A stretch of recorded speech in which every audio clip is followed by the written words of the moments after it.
Bonjour et bienvenue dans cette nouvelle vidéo.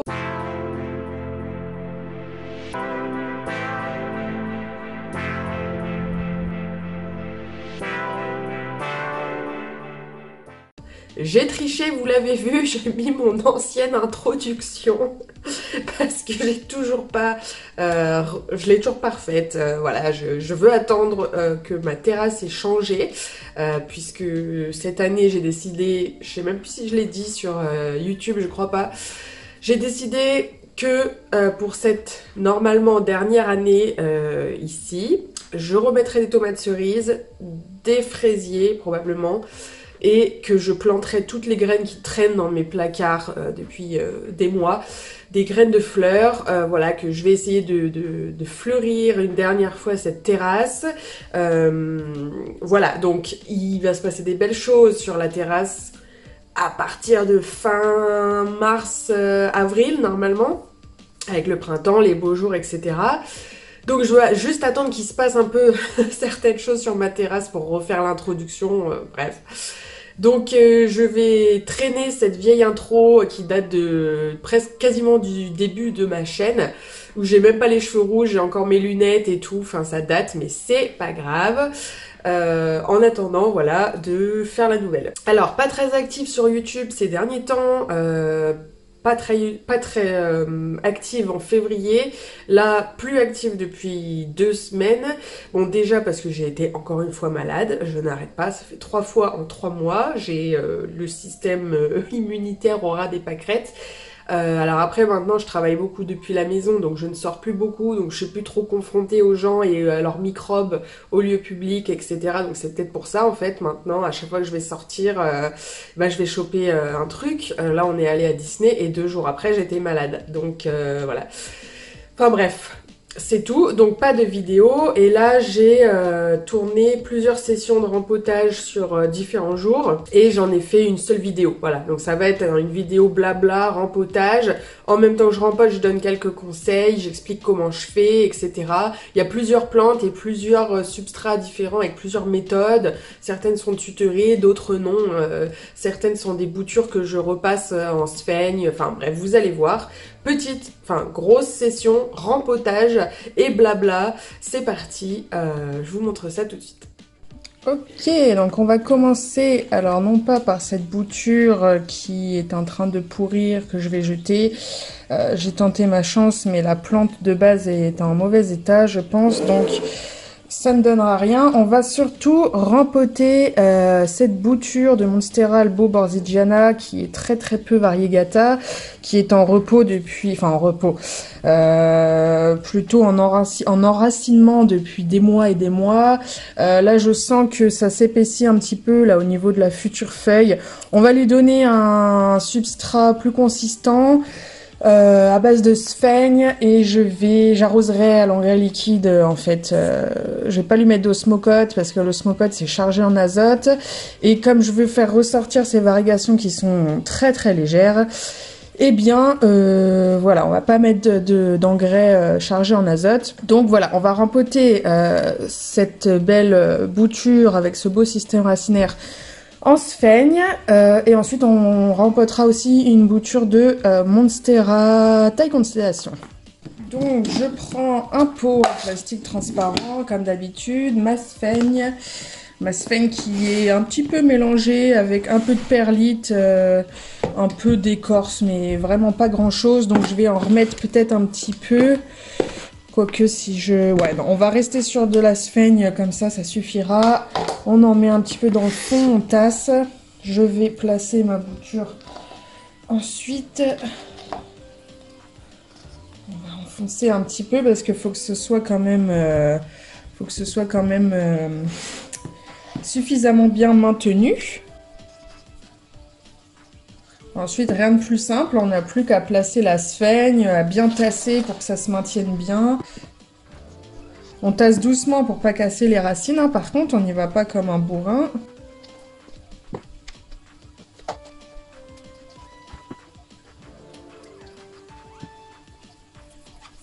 Au fur et à mesure, je ramasse tout ce qui tombe pour le mettre.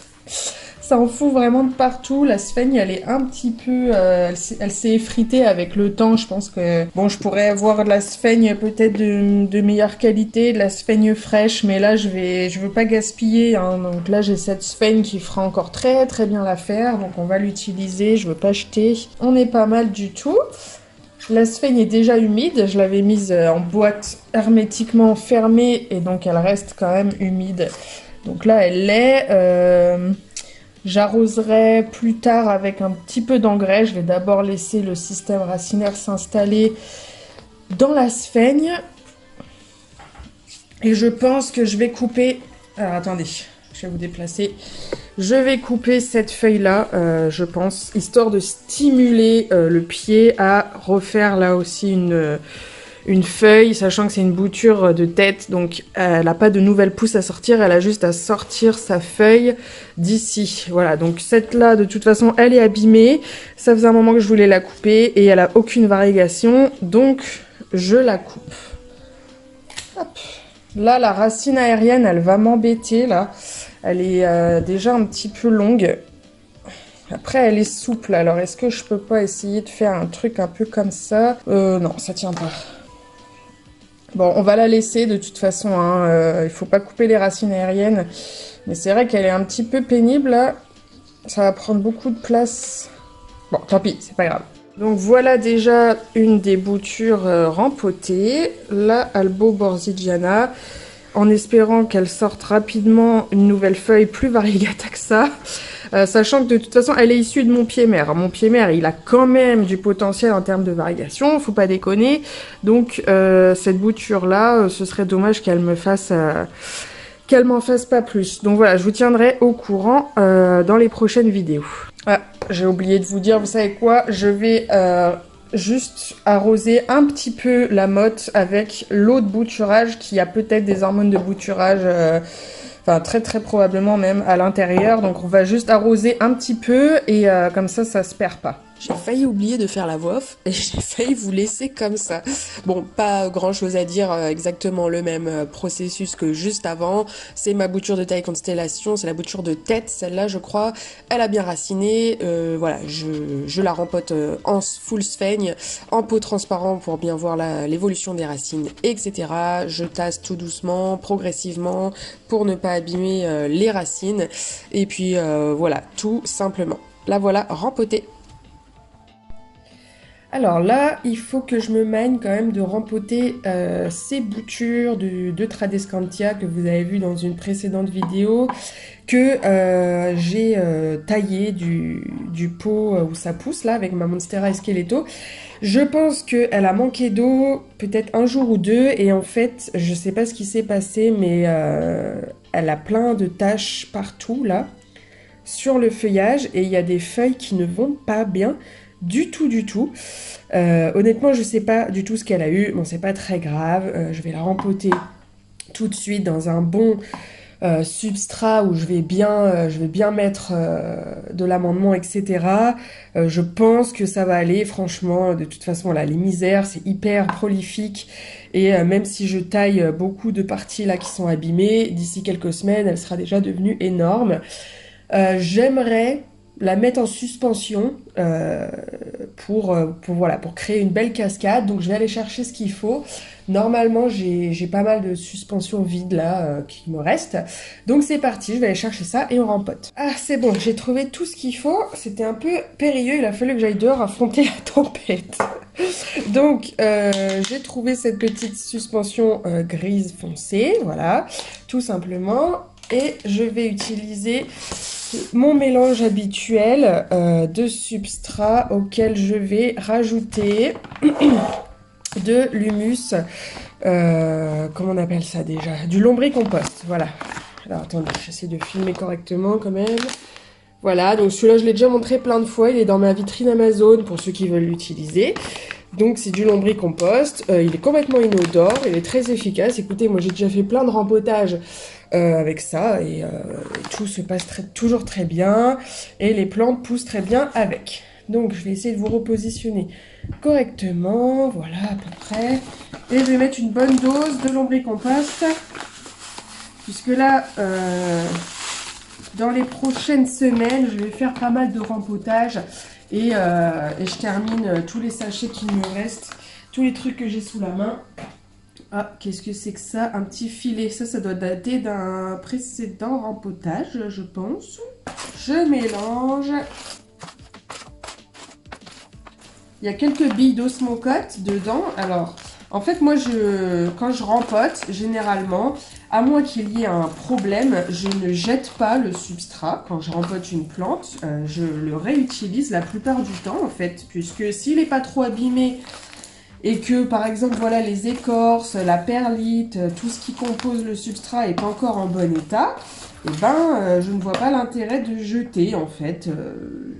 Surtout qu'il y a peut-être même des petits insectes à l'intérieur, donc je vois pas l'intérêt de jeter. Donc là, c'est pour ça qu'on va retrouver un peu de billes d'osmocote, pardon.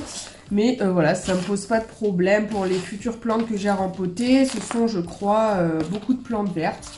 Donc voilà. Donc là, comme d'habitude, moi, c'est toujours des substrats qui vont être très très drainants. Plein de perlites, de pouzzolane, d'écorce, de pin maritime, voilà. Parce que, bon, bah, je l'ai déjà expliqué plein de fois, mais voilà, chez moi, j'ai besoin que les substrats soient très très drainants.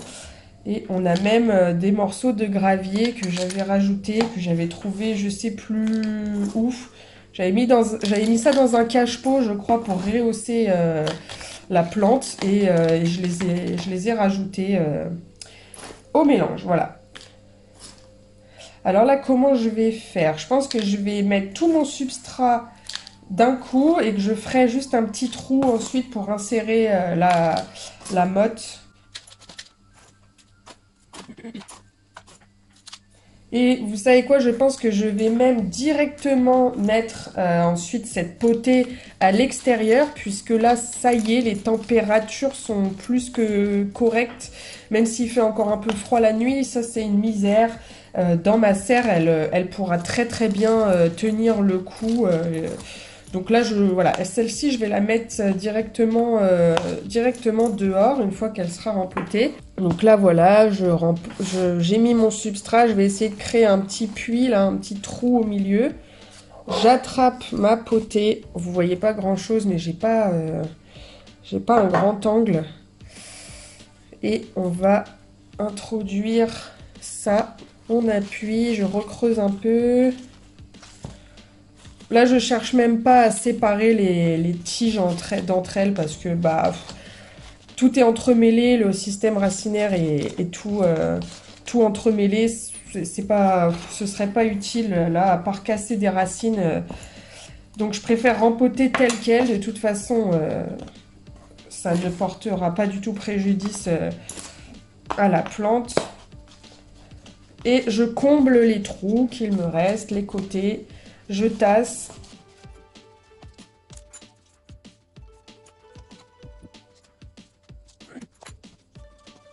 Je vais faire un bon arrosage, puisque là, il me semble que les boutures étaient un peu en train de sécher, là. Donc, il faut vraiment, vraiment, vraiment que j'arrose. Et de toute façon, ça va permettre, voilà, aux racines de s'établir dans le substrat. J'installe, voilà, la petite suspension, j'arrose ça et je vous montre le résultat juste après. Alors ensuite, il faut absolument que je rempote ce filot. Alors, ce filot, il faut absolument que je le rempote. Je ne sais pas si vous vous souvenez de ce filot, je l'avais eu en cadeau dans une de mes commandes passées sur Rare Plants Collection, ça date, je vous remets la vidéo à l'écran. Et en fait, c'était un tout petit bébé philodendron Florida Beauty qui m'avait été offert par Tanguy. Il m'avait dit que normalement, les variegations devraient sortir, mais qu'il y avait quand même un petit risque que ça ne sorte pas.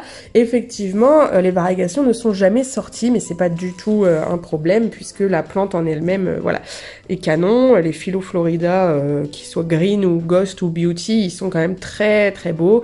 Et celui-là, il est sacrément parfait. Donc il m'a fait plein de petites feuilles ces derniers mois. Et puis petit à petit, comme vous voyez, il a commencé à me faire des feuilles de plus en plus grandes. Et puis a commencé à sortir ses petites oreilles. Et voilà, pour enfin avoir des feuilles bien grandes et bien découpées comme celle-ci. Alors là, il est vraiment temps que je le rempote, le pauvre, parce qu'il tient, il évolue contre un mini tuteur en bambou. C'est vraiment, ça c'est le genre de tuteur que j'utilise pour les micro-plantes, quoi. Vous voyez, au début il était tout petit, ça suffisait largement, mais là il commence à devenir balèze et en plus, bon bah, il me gratifie de sa croissance. Donc allez, on va lui mettre un bon tuteur, on va le rempoter dans un pot plus gros avec un bon substrat bien neuf. Et un petit coup de nettoyage, enfin bref, on va lui refaire une beauté et je vous montre tout ça et on verra ensuite le résultat. Mais voilà, il va kiffer sa nouvelle vie. J'ai hâte de le sortir, encore une fois, ça fait partie des plantes que j'ai hâte de sortir parce que je sais qu'il va devenir encore plus énorme. Enfin bref, allez, c'est parti. La qualité est moins bonne en grand angle, hein. Je suis désolée, mais on voit largement ce qui se passe. Donc voilà, j'ai pris ce pot-là qui était dehors, il est un petit peu sale, c'est pas très grave. Et j'ai pris un très long tuteur. Et je vais lui mettre directement un grand tuteur pour qu'il puisse bien évoluer. Et c'est parti. Alors bon, je vais mettre en accéléré, mais vous connaissez le principe. Je mets du substrat dans le fond, je mets ma plante, je comble et je l'accroche au tuteur. Et je vous laisse regarder ça tranquillement. Ah oui, vous vous souvenez de ma technique des écorces pour maintenir le tuteur? C'est à peu près à ce moment-là que je le fais en fait. Là, je ne mets plus que du substrat, j'essaye d'attraper des écorces. Alors, il aurait fallu que j'aille en chercher des plus grosses à l'extérieur. On va se contenter de ça, ça ira. Ça me sert à maintenir le tuteur. Là, normalement, si je le lâche, et voilà, ça tient tout seul. Regardez, mes deux mains sont là. Donc, c'est une technique que voilà, je vous donne. C'est vrai que les tuteurs, ça peut être très instable, surtout dans des petits pots. Alors, surtout quand on fait comme moi, qu'on met un tuteur énorme dans un tout petit pot. Et les écorces comme ça, là je tasse à fond, le tuteur tient tout seul, voilà, et ça me permet de gagner un peu en stabilité. Allez, maintenant je mets la plante. Donc là je la dépote. Ah, les racines sont bien accrochées au pot en plastique. Voilà les belles racines en carré, puisque le pot était carré. On va essayer de défaire un peu ça. Alors là, il faudra que je fasse gaffe aux arrosages, hein, parce que le pot va être beaucoup trop gros par rapport au système racinaire. Vous savez que ça m'arrive de le faire, surtout quand je veux placer un gros tuteur au milieu. C'est pas un problème, il faut juste faire attention à la quantité d'eau qu'on met quand on arrose et bien évidemment à sa fréquence d'arrosage aussi. On va le placer, je pense, ici. Voilà.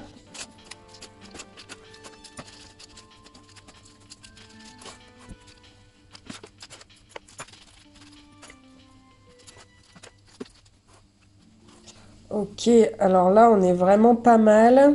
Alors, mon problème, c'est qu'en fait, il y a des racines aériennes dans tous les sens, à 360 degrés, en fait. Donc, j'ai pas juste un côté, en fait, que j'aurais pu placer contre le tuteur pour que les racines aériennes s'accrochent. Donc, on va essayer de faire comme ça, en espérant que j'ai choisi, voilà, un côté prolifique en racines. Ouais, je vais mettre pas mal de velcro, là, pour le serrer à fond contre le tuteur. Alors pour ceux qui débarquent et qui ne connaissent pas encore mon amour pour le velcro, pour mes plantes grimpantes, mes plantes tutorées, c'est du velcro exprès pour les plantes. En fait, le coin doux là va venir contre la plante pour ne pas l'abîmer et le coin scratch est à l'extérieur et vous permet d'accrocher le velcro. Voilà, il était un peu trop court là, j'ai rajouté un petit morceau pour que ça tienne. Et je vais peut-être même en remettre un plus bas là. Je veux vraiment qu'il soit collé au tuteur. Alors quand il y a plein de racines aériennes et plein de mini-tiges partout, c'est plus compliqué. Mais dans ce cas-là, je passe par-dessus, j'essaye juste de faire attention à rien casser, à pas trop serrer. Et voilà. Je vais faire un petit nettoyage des feuilles, je l'arrose et je vous montre ça juste après.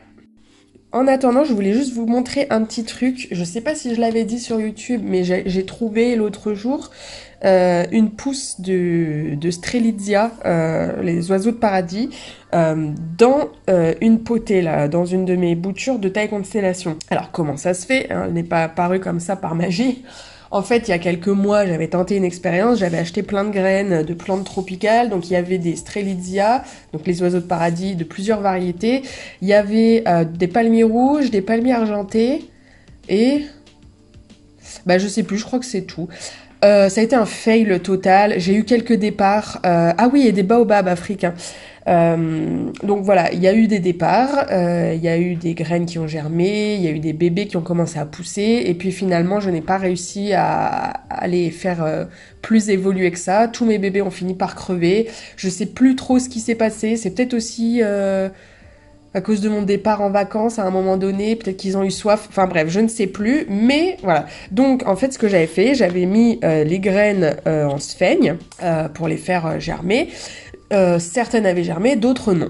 Ce que j'ai fait ensuite, bon bah forcément j'ai récupéré toute ma sphaigne, j'ai essayé de retirer les graines de la sphaigne, parce que bon, certaines avaient pourri, etc. Enfin bref. Mais apparemment, j'ai dû en louper, puisque l'autre jour, j'ai sorti un bébé oiseau de paradis d'une potée, je vous le remontre. Donc voilà, on a ce Strelitzia là. Je sais pas encore lequel c'est, un Nicolai peut-être ou un Reginae, bref, je ne sais pas du tout. Et je viens de trouver tout à l'heure, en regardant la nouvelle pousse de ma taille constellation, eh bien, un autre bébé oiseau de paradis qui est en train de pousser. Donc je vais faire comme avec l'autre, je vais le tirer tout délicatement. Alors j'espère que c'est pas un morceau de... Ouais, non, c'est ça. Je vois la graine, je vois la cosse de la graine. Alors, où es-tu, petite racine? Voilà, c'est bon, je l'ai. Hop.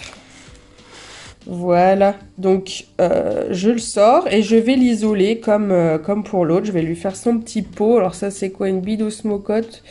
Et vous voyez la cosse de la graine qui est là. Je sais même pas comment j'ai pu louper ça, d'ailleurs, quand j'ai retiré ma sphaigne. Je pense que j'ai cassé un bout de racine en tirant. Oui, bon, c'est pas grave. Je vais peut-être le mettre en eau avec des boutures qui sont en train de raciner pour que ça racine encore. Ou alors je le mets en sphaigne comme l'autre. Bon, je vais voir. Mais bon, voilà, je voulais vous montrer ça. Ça fait déjà 2 graines qui finalement ont décidé de pousser. Alors je dis Strelitzia, mais celui-là, en fait, je sais pas hein, si c'est un Strelitzia. Mais je pense pas que ce soit l'un des palmiers, parce que vraiment les palmiers rouges et palmiers argentés, ça avait été un fail vraiment total. Je crois qu'il n'y a rien qui était sorti du tout. Et je pense plutôt que c'est juste une des variétés d'oiseaux de paradis que j'avais tenté de faire pousser. Donc pareil, je pourrais vous tenir informé dans les mois à venir. Alors voilà ce que ça donne.